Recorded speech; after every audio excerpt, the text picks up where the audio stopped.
Olá, tudo bem? Bem-vindo à segunda aula da Mentoria Liderança na Prática.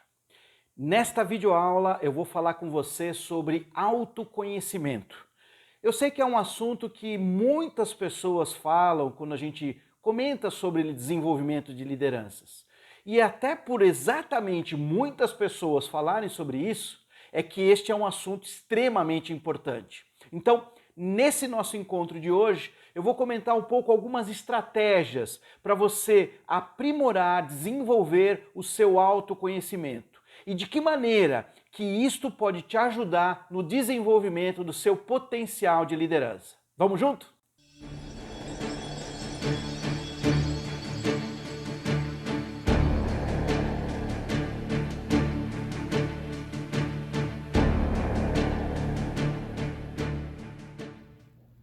Ok, então apenas lembrando que na aula anterior eu falei com você sobre a importância da gestão de mudanças, não é? Nós estamos vivendo um mundo em constante mudança, em constante transformação. Dentre todas essas transformações, uma busca cada vez maior, uma necessidade cada vez maior por resultados. É assim com você? Na empresa que você trabalha? O que a empresa espera de você? O que você espera das pessoas com quem você trabalha no seu dia a dia?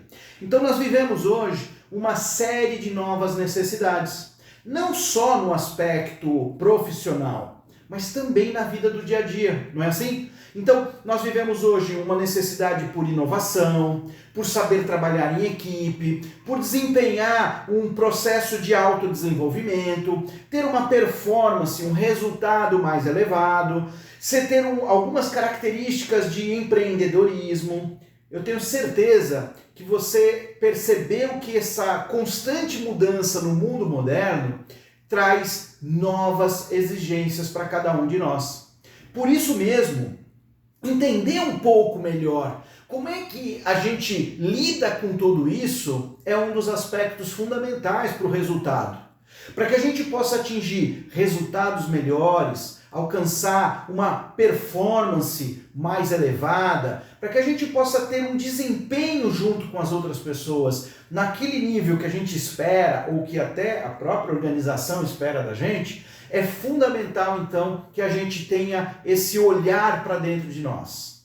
O Jung, psicólogo muito famoso, discípulo do Freud, ele tem uma frase que eu adoro, eu acho muito interessante. Ele diz: quem olha para fora aprende, se desenvolve, mas quem olha para dentro se desempenha melhor, se descobre, evolui, cresce. Então veja, aquelas pessoas que enxergam as coisas à sua volta, que enxergam as coisas que estão ao seu redor, é muito importante, claro, entender as tendências, os cenários e tudo mais. Mas quando nós fazemos o exercício de olhar para dentro da gente e descobrir o que está legal, o que não está muito legal, aonde que eu estou mandando bem, aonde que eu estou pisando na bola, o que eu estou fazendo que de repente não está trazendo o resultado que é esperado ou que eu gostaria. Então,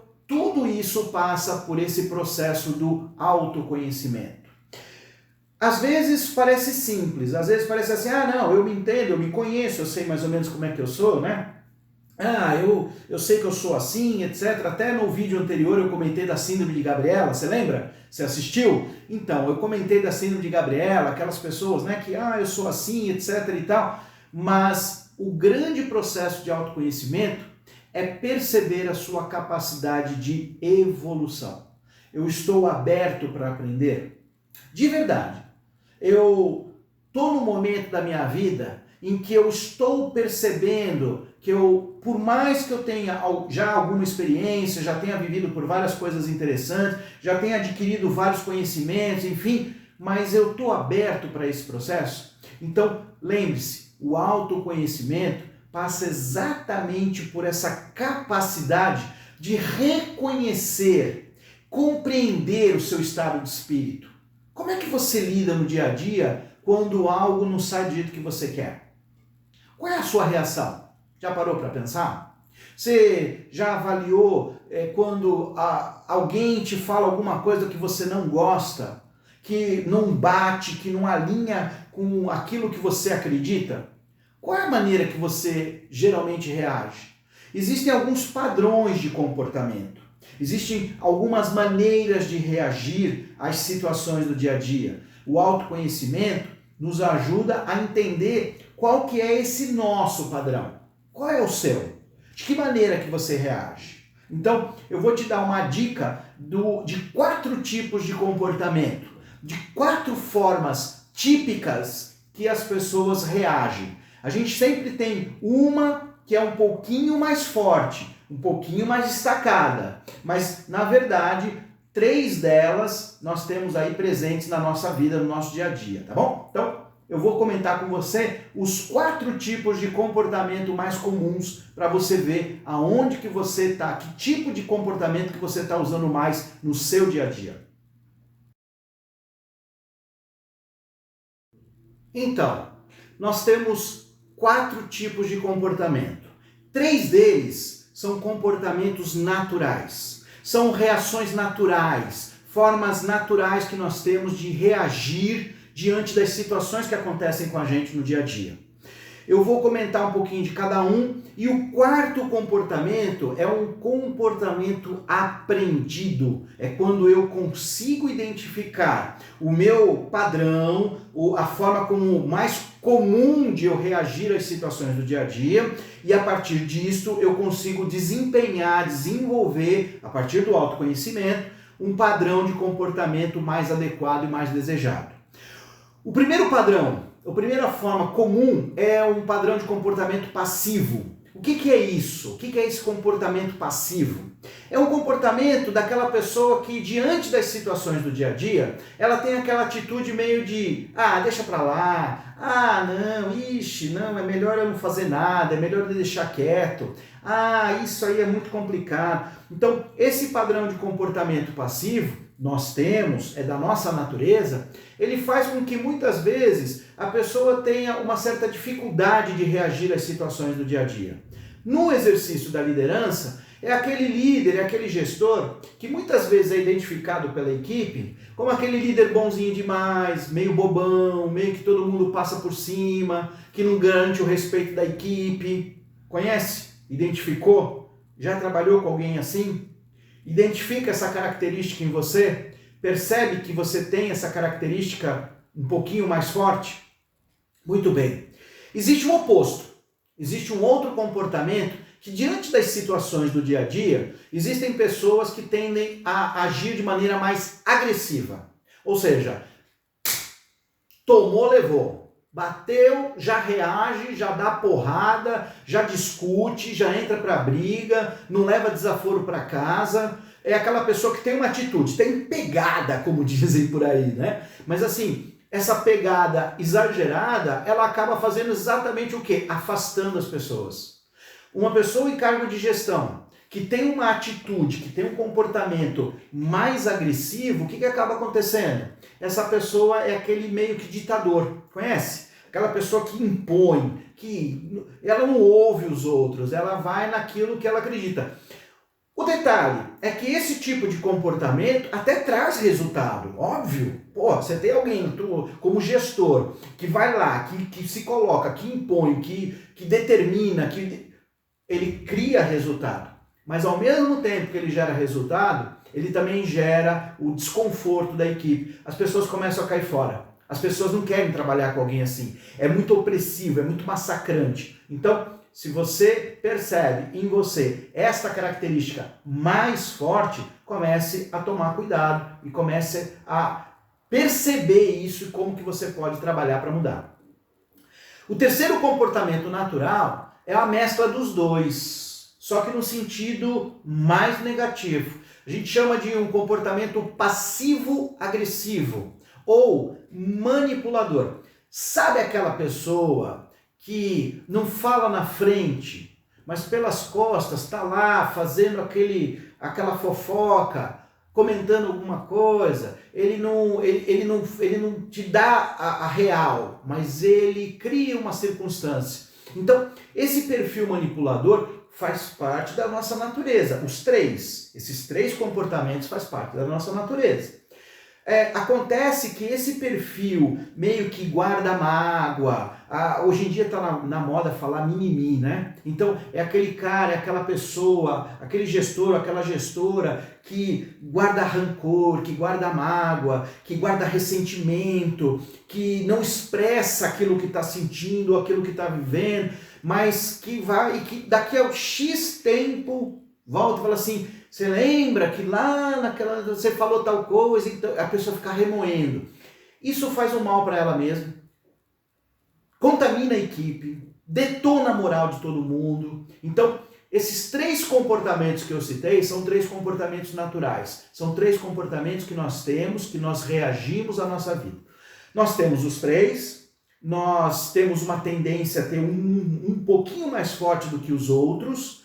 Geralmente, pela nossa cultura brasileira, o comportamento passivo é o mais comum, é o que a gente mais vai perceber. Na maioria das atitudes do dia a dia, um comportamento passivo é mais comum, porém, a gente oscila, né? Então, tem hora que eu tenho um comportamento mais passivo, é meu padrão mais passivo. Tem horas que às vezes eu fico meio chateado com alguma coisa e não falo, guardo pra mim, fico remoendo aquilo, o manipulador. Ou às vezes eu estou muito sobrecarregado, eu dou aquela explosão, eu dou aquela puff, né? Estouro, o agressivo. Então vejam, todos eles fazem parte. Agora, eu posso aprender a agir de uma maneira um pouquinho diferente. Eu posso aprender a agir com um comportamento assertivo. Já ouviu falar? Eu vou comentar com você o que é isso. Então, o comportamento assertivo é um comportamento aprendido, eu aprendo a lidar com as minhas reações. Baita desafio, né? Para isso, o autoconhecimento que eu estou comentando com você. Então, quando eu consigo já primeiramente identificar qual o padrão de comportamento que eu tenho mais forte, eu consigo então agora, peraí, então vamos lá. Como é que eu aprendo a lidar melhor com isso? No meu programa de mentoria, no programa que eu faço de mentoria individual, exatamente eu trabalho com os meus mentorados para identificar esses padrões de comportamento, que reações que eu tenho no meu dia a dia e como que eu desenvolvo esse padrão mais assertivo. Que tipo de atitude? Porque veja, são características pessoais. Se eu disser para você, olha, faz assim que vai dar certo, talvez para você especificamente, alguma reação ou atitude que eu te falar aqui não vai funcionar tão bem. Por isso que o comportamento assertivo ele tem que ser trabalhado individualmente. A mentoria que eu realizo, ela trabalha exatamente em cima disso. Mas algumas coisas já podem te ajudar a desenvolver esse padrão, esse comportamento assertivo.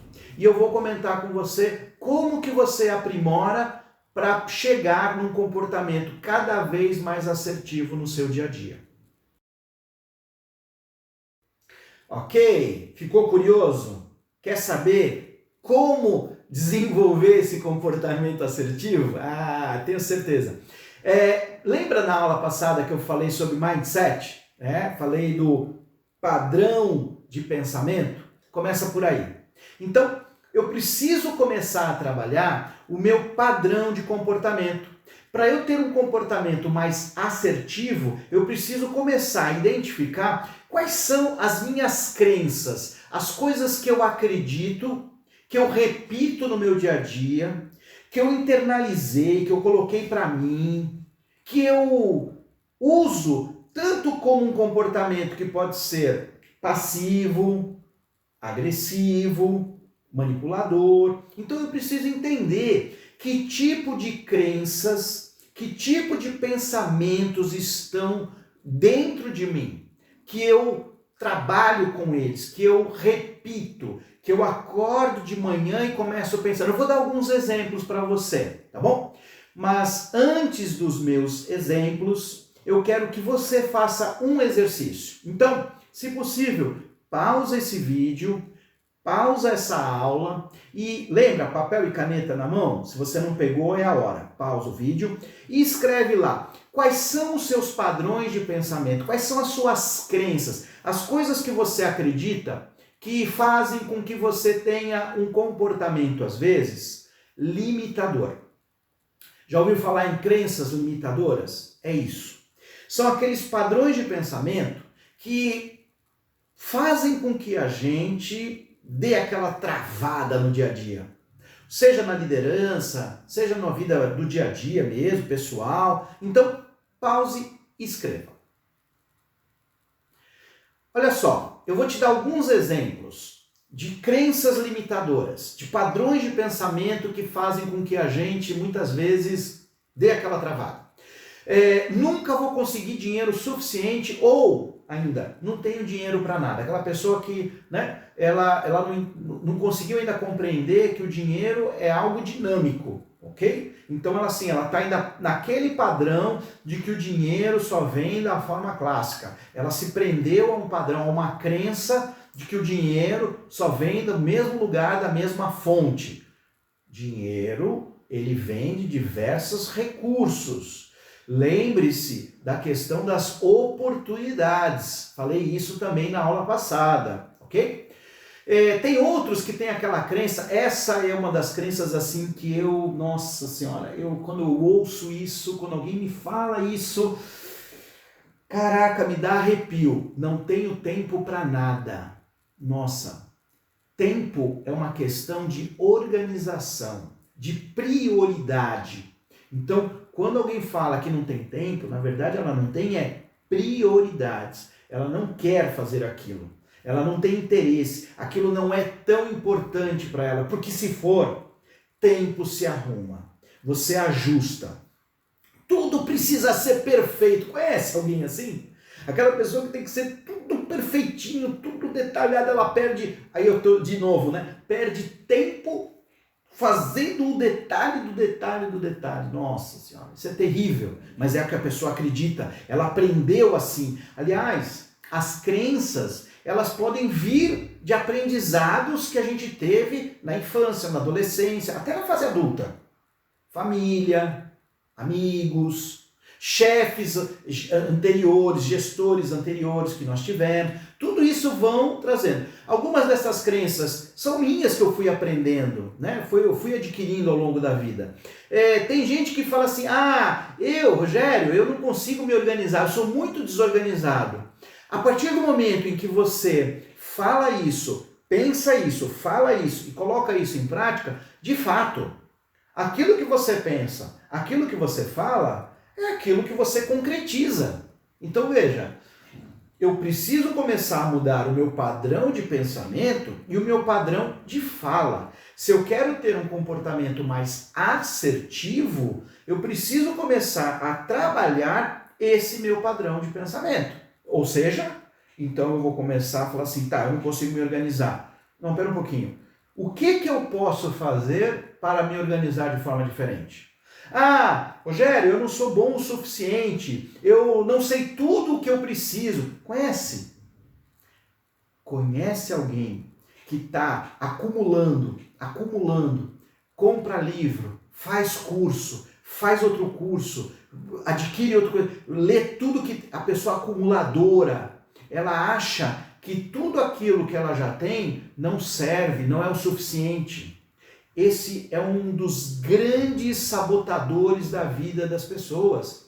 Acumulação. Eu vou dar um exemplo para você que aconteceu comigo. Esse programa que eu estou fazendo aqui com você, imagine se eu fosse uma pessoa acumuladora. Imagine se eu fosse esse padrão de pensamento em que, para eu dar esse curso, eu preciso ler todos os livros possíveis e imaginários sobre comportamento. Bom, eu sou psicólogo de formação, como você já sabe. Eu já fiz algumas especializações, como você já sabe. Eu leio suficientemente razoável para adquirir novos conhecimentos, já fiz vários cursos. Porém, se eu não transformar tudo isso em algo prático, em algo útil, se eu não dividir isso como eu estou fazendo aqui agora com você, de que adiantou? Então, esse controle excessivo, essa busca pela perfeição ou essa necessidade de aquisição de conhecimento para poder transformar, isso de fato é uma crença extremamente limitadora.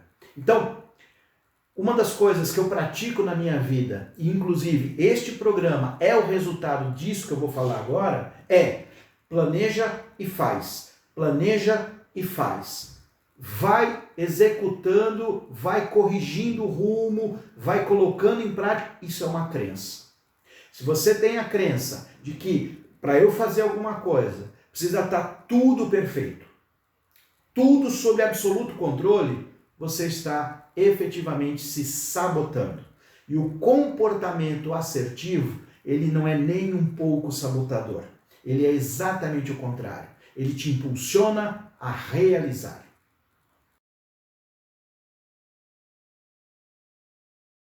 Muito bem. E aí? Quais as crenças que você está carregando com você? Faz esse exercício. Trabalhe o exercício. Anote. Avalie. Se quiser, compartilhe comigo. Vamos trocar uma ideia, né? Então, como eu disse para você, aqui o objetivo é fazer essas reflexões com você. Quer aprofundar, quer aprimorar, quer de fato fazer um trabalho mais consistente? Aí, obviamente, é interessante você, então, realizar um programa de mentoria, programa de coaching, ou um programa, ou até, se for o caso, um trabalho de psicoterapia, enfim. Para aprofundar, é preciso, claro, aí sim, ter um pouco mais de dedicação, de identificar essas crenças, esses sabotadores, ter um trabalho individualizado. Mas eu vou te dar uma outra tarefa. Quais as crenças de liderança que você está carregando com você? Sabe aquelas crenças tipo, o líder nasce feito. Ou nasceu líder ou não tem jeito. Eu não nasci líder, dificilmente eu vou conseguir liderar uma equipe. Para ser um bom líder é preciso estar com todo mundo, ser legal com todo mundo, ou cobrar. São as crenças que também no papel de liderança podem ajudar ou atrapalhar.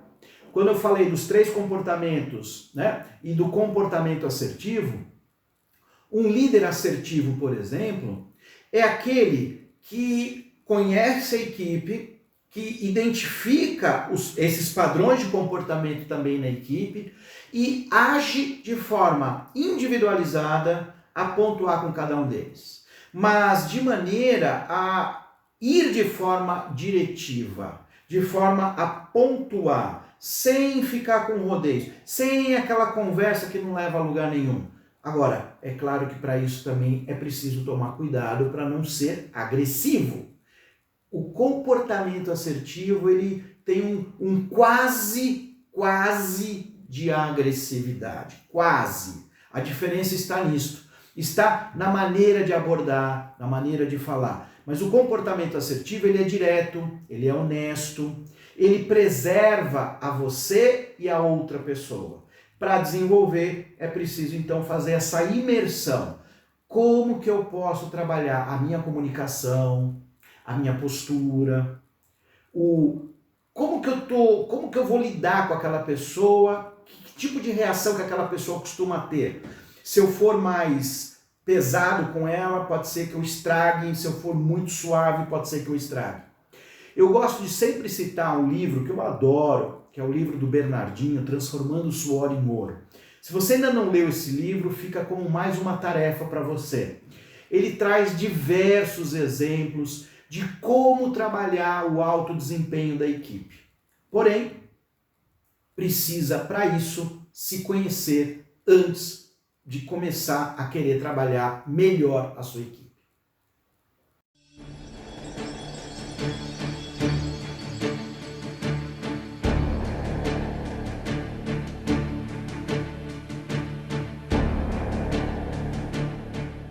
Muito bem. Então chegamos agora, eu quero dividir com você uma questão muito interessante. Você já ouviu falar num cara chamado Tony Robbins? Ele é um famoso palestrante, um famoso profissional, trabalha muito com conceitos de programação neurolinguística. Eu quero dividir com você algumas questões que ele coloca, que eu acho que são muito interessantes para complementar essa questão do autoconhecimento. O Tony Robbins diz o seguinte: existem 7 passos para você mudar o seu padrão de crenças, o seu mindset.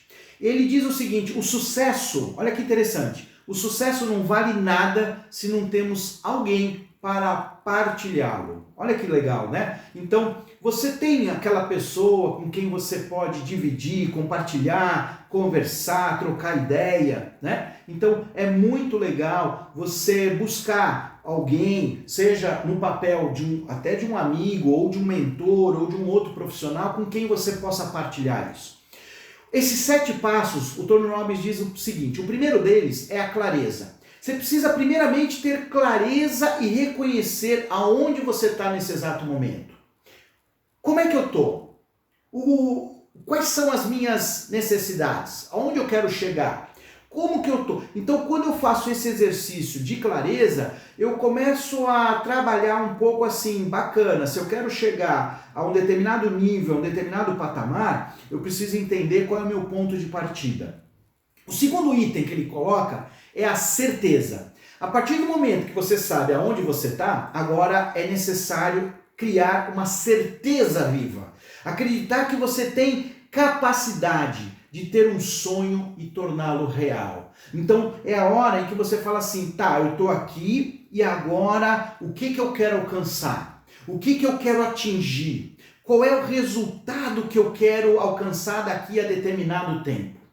O terceiro ponto, ele diz, a animação. Olha que legal. Agora que você tem clareza de onde você está, que é capaz de tomar posse do seu sonho, do seu objetivo, como uma coisa real, a hora agora é de você se animar, motivar. E você falar assim, pô, eu quero eu quero melhorar o meu condicionamento físico, né? Então eu sei que eu estou nesta condição, eu sei que eu estou descondicionado, eu estou acima do peso, ou eu estou sedentário, etc. Eu quero, num prazo tal, alcançar esse meu resultado, então agora eu vou me animar, então agora eu vou buscar os meus motivos diários para fazer isso. Eu vou me empolgar, vou buscar minha inspiração para isso acontecer. O quarto item que o Tony Robbins coloca é foco. Olha aí.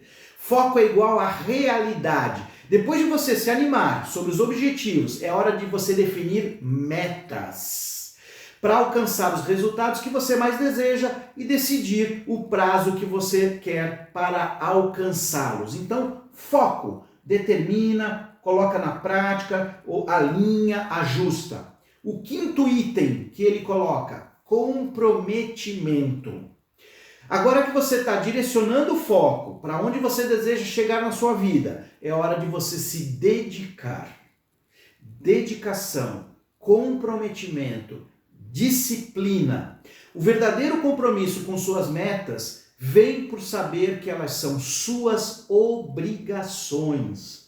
E isso vai manter você energizado e persistente para continuar se movendo na direção certa dos seus objetivos. Eu vou aproveitar esse gancho aqui do comprometimento para te dar um exemplo que aconteceu comigo. Algumas pessoas sabem, outras nem tanto, mas durante muitos anos eu fui atleta e professor de karatê, artes marciais. E quando eu comecei no karatê, eu era aquela pessoa que entrou meio tipo, legal, né? Vou lá, vou aprender. E foi muito descompromissado. Foi uma coisa assim muito, né, do dia a dia. E aí, à medida que eu fui evoluindo dentro da prática, que eu fui passando de faixa e que eu fui aprendendo um pouco mais, até chegar num determinado momento em que eu percebi o seguinte, bom, para eu evoluir agora, eu preciso exatamente desse comprometimento. Porque até então, eu era aquele atleta que ia, praticava, fazia aquelas aulas, né, que eram as aulas normais da prática, só que eu percebi o seguinte, não, eu quero mais, eu quero competir, eu quero não só competir, eu quero ir bem nas competições, eu quero sim alcançar o pódio, eu quero chegar lá e tal. E foi a partir deste reconhecimento, a partir deste processo, que eu comecei então um trabalho de dedicação e de comprometimento. Então eu comecei a treinar em dias diferentes, eu comecei a buscar um aperfeiçoamento, eu comecei a estudar com outros profissionais. Tudo isso foi me levando a um nível de performance que aí eu ia para a competição, cheguei a vencer algumas, cheguei a não chegar no resultado final que eu desejava em outras, mas veja, tudo isso só foi possível quando eu consegui entender o meu objetivo, ter o tal do foco, esse comprometimento. Foi um processo evolutivo. Assim é com a carreira, assim é com a liderança, assim é com qualquer coisa na vida da gente. Bom, voltando para o Tony Robbins, ele diz que o sexto item é o momentum. É um termo muito difundido por ele para dar ritmos às suas ações. Nunca avance de onde você está em sua meta sem definir alguma ação para a realização dos resultados desejados. Então assim, eu estou aqui, o que eu fiz? Celebra, curte, puxa, consegui. Então, por exemplo, voltando para aquilo que eu falei agora das artes marciais, do karatê, da minha experiência, puxa, curti fui para uma competição, tive um resultado positivo, ou não foi o resultado que eu desejava. Qual que é esse momento? Como que eu fiquei naquele momento? O que deu certo e o que não deu certo? Então, analisa, observa, para você avançar, para você seguir, sinta-se sempre observando em que momento que você está, em que situação que você está agora, o que é necessário para evoluir. Será que é necessário dar um passo para trás e voltar um pouquinho, desenvolver algo que você achou que estava bom, mas ainda não está? Dica importante, hein? Sétimo e último passo, o Tony Robbins nos coloca, então, as metas SMART. Conhece? As metas SMART são 5 ações importantes. Traduzindo para o português seria algo como esperto, né? Inteligente. Mas no caso, as metas SMART, elas traduzem 5 elementos importantes. Quando você vai definir algum objetivo profissional ou pessoal, tem que ser específico, tem que ser algo mensurável que você pode medir, tem que ser uma meta alcançável que você consiga realizar, realizável efetivamente e tangível, tem que ser algo que você consiga fazer, ok? Então, este vídeo eu não vou detalhar porque é uma técnica bastante com detalhes e muito específica para cada pessoa. De novo, reforçando, no programa de mentoria que eu realizo, essa é uma das técnicas que eu gosto muito de praticar. Ajudo o meu mentorado, minha mentorada a fazer essa meta com você no dia a dia. Então, para isso acontecer, se você já conhece a meta, se já conhece essa técnica, use. Se você não conhece, pesquise, estude, pratique. Tenho certeza que ela vai te ajudar bastante.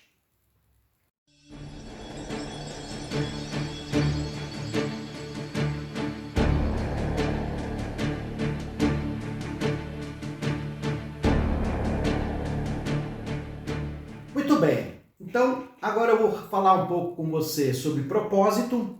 Esse é um outro item fundamental quando a gente trabalha a questão do autoconhecimento. Identificar, de fato, de tudo isso que eu já comentei com você, inclusive dessas dicas do Tony Robbins, qual é o seu propósito?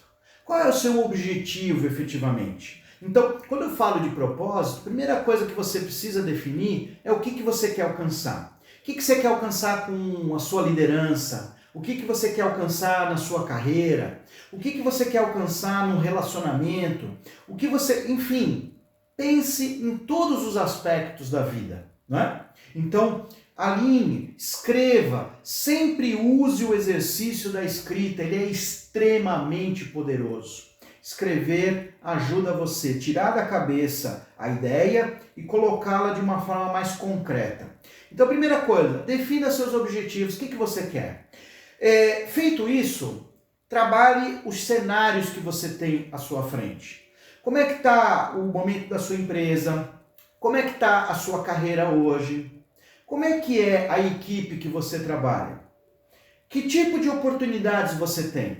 Para isso, eu uso uma técnica que eu gosto bastante, que é a análise SWOT, ou traduzindo para o português, FOFA, né? Forças, fraquezas, ameaças e oportunidades.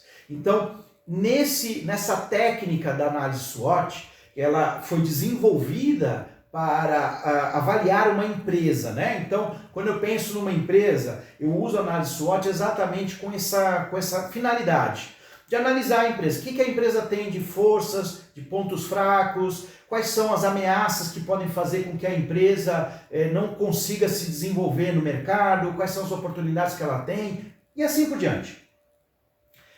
Eu gosto de usar essa técnica para o autoconhecimento. Já usou alguma vez? Pois então, forças e fraquezas. Quais são suas forças e suas fraquezas? O que você tem de bom? O que você tem que precisa melhorar? Quais são os pontos que te ameaçam o seu crescimento, o seu desenvolvimento? O que te atrapalha? O que na tua vida hoje faz com que a sua carreira, a sua liderança não deslanche, não ande, não siga em frente? Quais são as oportunidades que você tem de crescimento, de melhoria, de aperfeiçoamento? Então, quando você usa a técnica da análise SWOT, você consegue traçar esses cenários, você consegue ter esse olhar, esse panorama de como que você está. E aí você consegue avaliar as suas competências. O que você tem de bom, o que você tem de melhor, como que estas competências podem te ajudar a lidar, por exemplo, com as ameaças que você tem, percebe? Como que essas suas competências, as que você tem mais desenvolvidas, as que você precisa melhorar, como é que elas podem gerar novas oportunidades? Então, tudo isso você vai adquirindo, você vai aprimorando para chegar no monitoramento desse plano de carreira e de liderança. Então, definir objetivos, traçar cenários, avaliar suas competências e, por último, monitorar. Checagem constante. Fiz, deu certo. Fiz, não deu certo. Fiz, andou um pouco. Fiz, não chegou onde eu queria. Então, checagem contínua. Não dá para fazer, esquecer e deixar a coisa fluir sozinha. A famosa música do Zeca Pagodinho, eu adoro citar. Deixa a vida me levar, a vida leva eu. Resultado, se você deixar a vida te levar, talvez você vá para algum lugar você vai, né? Às vezes não o lugar que você gostaria.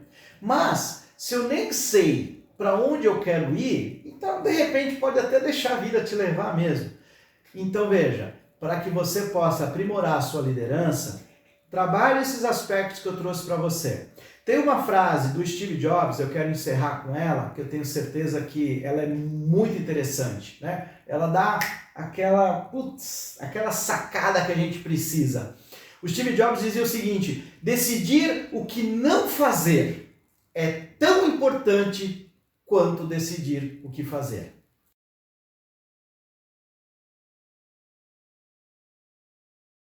Pensa nisso, trabalhe isso no seu dia a dia. E eu te agradeço nossa oportunidade de encontro. Repito, me dê o seu feedback. O que você achou desse conteúdo de hoje? O que você achou desse conteúdo desta videoaula? Me mande o seu feedback para eu poder ir construindo novos conteúdos relevantes para você. Qualquer dúvida, também entre em contato. Se quiser saber um pouco mais, que eu citei várias vezes aqui nessa nossa videoaula do meu programa de mentoria, é um programa individual, é um programa que visa exatamente trabalhar esses aspectos que eu citei aqui e outros, claro, né? Então também é só entrar em contato comigo, tá bom? Um grande abraço para você e até a próxima aula.